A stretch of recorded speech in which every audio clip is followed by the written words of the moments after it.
Okay ಆಯ್ತೇನೋ sir. ನಾಳೆ vote ಚೋರಿ ಅಭಿಯಾನ ಆಯ್ತು. ನೋಡಿ, ಕರ್ನಾಟಕದಿಂದ ಈ ವೋಟ್ ಚೋರಿ ವಿಚಾರ ಈ ರಾಷ್ಟ್ರ ಗಮನವನ್ನು ಸೆಳೆದಿದೆ. ರಾಹುಲ್ ಗಾಂಧಿ ಅವರು, ಮಲ್ಲಿಕಾರ್ಜುನ್ ಖರ್ಗೆ ಸಾಹೇಬರು ಫ್ರೀಡಂ ಪಾರ್ಕ್ನಿಂದ ಇದಕ್ಕೆ ಚಾಲನೆಯನ್ನು ಕೊಟ್ಟರು. ನಾವು ಅನೇಕ ತನಿಖೆಗಳು ಕೂಡ ನಾವು ಮಾಡಿಸಿದ್ದೇವೆ. ತನಿಖೆಯಲ್ಲೂ ಕೂಡ BJPಯ ಮಾಜಿ ಶಾಸಕರು, ಅವ್ರ ಕುಟುಂಬದವರೆಲ್ಲ ಯಾವ ರೀತಿ ವೋಟ್ನ ಡಿಲೀಟ್ ಮಾಡ್ತಾಯಿದ್ರು ಅಂತೆಲ್ಲ ಎಲ್ಲ ದಾಖಲೆಗಳು ಬಂದಿದೆ. ಒಂದು ವೋಟ್ ಕದಿಯೋಕ್ಕೆ 80 ರೂಪಾಯಿ ಕೊಡ್ತಾಯಿದ್ರು. ಪರಿಶಿಷ್ಟ ಜಾತಿ, ಪರಿಶಿಷ್ಟ ಪಂಗಡ, ಅಲ್ಪಸಂಖ್ಯಾತರು ಇವರೆಲ್ಲ ವೋಟ್ನೆಲ್ಲ ತೆಗೆದುಹಾಕುವಂಥ ವ್ಯವಸ್ಥೆ ಭಾಳ ವ್ಯವಸ್ಥಿತವಾಗಿ ನಡೀತಾ ಇತ್ತು.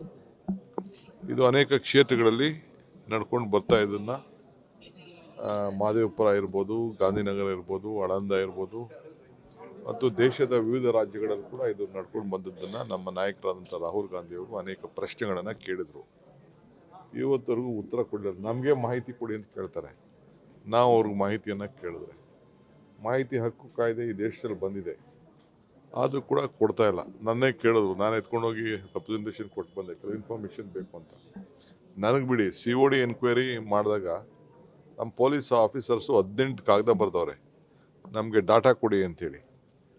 ಇನ್ಫಾರ್ಮೇಷನ್ನು, ಟೆಲಿಫೋನ್ದು ಮತ್ತೊಂದೆಲ್ಲ ಯಾರು ಅದನ್ನು ಕೊಡಲಿಲ್ಲ.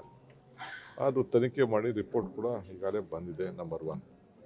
ಎರಡನೇದು, ತಮಗೆಲ್ಲ ಗೊತ್ತಿದೆ, ಚಿಲ್ಮೆ ಹೆಸರಿನಲ್ಲಿ ಒಂದು ದೊಡ್ಡ ದಂಧೆ ನಡೆಸಿ ಐಡೆಂಟಿಫಿಕೇಷನ್ ಕಾರ್ಡ್ನ BJP ಕಾರ್ಯಕರ್ತರಿಗೆ ಬೇರೆಯವ್ರಿಗೆಲ್ಲ ಕೊಟ್ಕೊಂಡು ಮಾಡ್ತಾ ಇದ್ದನ್ನು ಅದನ್ನು ಕೂಡ ಬಂದು ಕೆಲವು ಆಫೀಸರ್ಸ್ ಕೂಡ ಸಸ್ಪೆಂಡ್ ಆಗಿ ಅದರ ಮೇಲೆ ಕೂಡ ಒಂದು ದೊಡ್ಡ ತನಿಖೆ ಕೂಡ ನಡೆದು, ನಾನು ಸುರ್ಜೇವಾಲಾ ಸಾಹೇಬರೆಲ್ಲ ಬಂದು ಡೆಲ್ಲಿಲಿ ಎಲೆಕ್ಷನ್ ಕಮಿಷನ್ ಎಲ್ಲ ಭೇಟಿ ಮಾಡಿ ಆಗ ಒಂದು ದೊಡ್ಡ ವೃತ್ತಾಂತ ಕೂಡ ಆಯಿತು.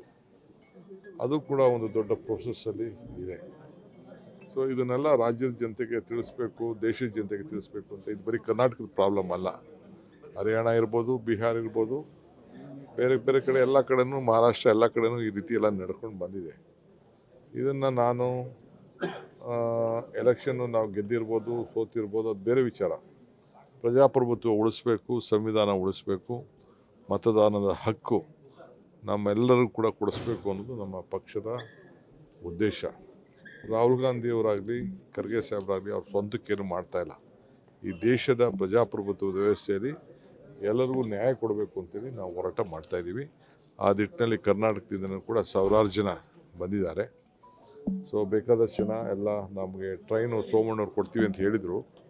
ಆಮೇಲೆ ಲಾಸ್ಟ್ ಮೂಮೆಂಟಲ್ಲಿ ಟ್ರೈನು, ಒಂದು ಸ್ಪೆಷಲ್ ಟ್ರೈನ್ ಕ್ಯಾನ್ಸಲ್ ಆಯಿತು. Reason sir? ಬಟ್ ಅವ್ರಿಗೇನೋ ಪ್ರಾಬ್ಲಮ್ ಇರಬೇಕು ಅಂತ ಕಾಣ್ತದೆ. ಫಸ್ಟ್ ಕೊಡ್ತೀವಿ ಅಂತ ಹೇಳಿದ್ರು, ನಾವು ಲೆಟ್ರ್ ಬರೆದಿದ್ದು ದುಡ್ಡು ಕಟ್ಟೋಕ್ಕೆಲ್ಲ 1 ಕೋಟಿ ಚಿಲ್ಲರೆ ಕಟ್ಟಬೇಕು ಅಂತ ಹೇಳಿದ್ರು. ಅದನ್ನು ಕೂಡ ನಾನು KPCCಯಿಂದ ಎಲ್ಲ ರಿಲೀಸ್ ಮಾಡ್ತಾಯಿದ್ದೆ.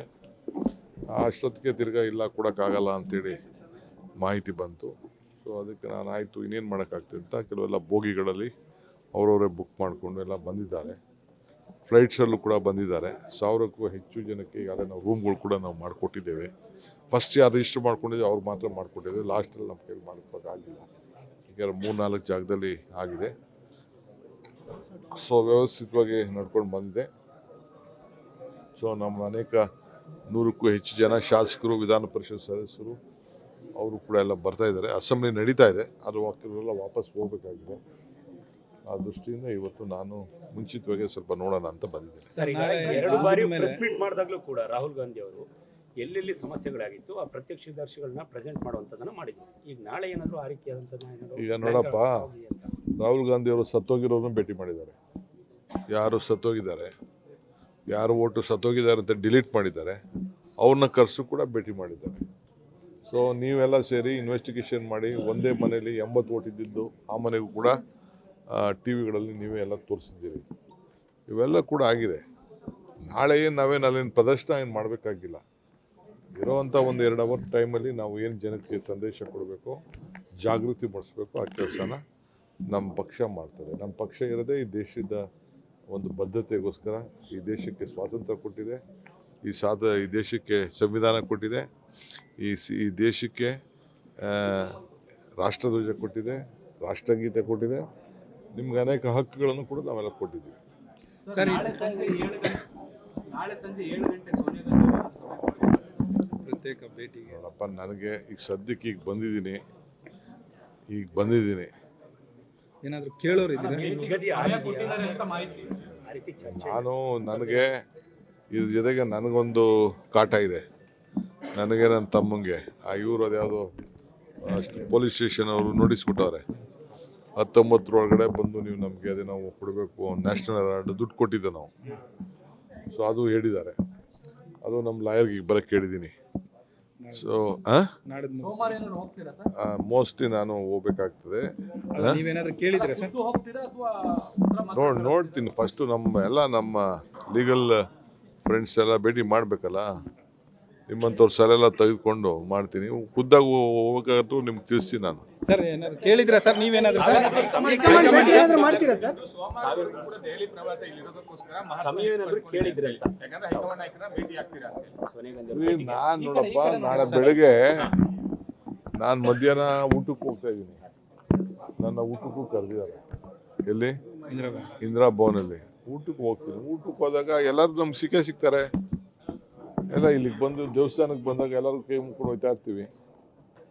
ಈಗ ನೋಡಿ ನಾನು ಇಲ್ಲಿ ಬಂದಿದ್ದೀನಿ ಅಂತ ಇಲ್ಲಿಗೆ ಬಂದಿದ್ದೀನಿ ಅಂದ ತಕ್ಷಣ ನೋಡಿ ನಮ್ಮ ಲೀಡರ್ಗಳೆಲ್ಲ ಹುಡ್ಕೊಂಡು ಬಂದವ್ರು ನಾನು ಭೇಟಿ ಮಾಡಕ್ಕೆ. ಹೆಂಗೆ ಪಾಪ ಎಲ್ಲ ಈ ದೇಶ ರಾಜ್ಯದ ವಿವಿಧ ಮೂಲೆಯಿಂದ ಬಂದವ್ರೆ ನೋಡಿ. ಇಲ್ಲೇ ಕೆಲವರು ತೆಲಂಗಾಣಲ್ಲಿ ಬಂದಿರೋರು ಇದ್ದಾರೆ, ಆಂಧ್ರದಿಂದ ಬಂದವರು ಇದ್ದಾರೆ. ಪ್ರತಿ ಸಲನೂ ದೇವಸ್ಥಾನಕ್ಕೆ ಕೈ ಮುಗಿತಿದ್ದೀರಿ, ವರ ಯಾವಾಗ ಕೊಡುತ್ತೆ ದೇವರು? ಹೇಳಿ. ದೇವರು ವರ ಕೊಡೋದು ಯಾವಾಗ? ಅಲ್ಲ, ಡೆಲ್ಲಿ ದೇವ್ರು ಬೇಗ ಕೊಡುತ್ತೆ ಸರ್, ಹಂಗೆಲ್ಲ ಹಿಡಿಯಲ್ಲ.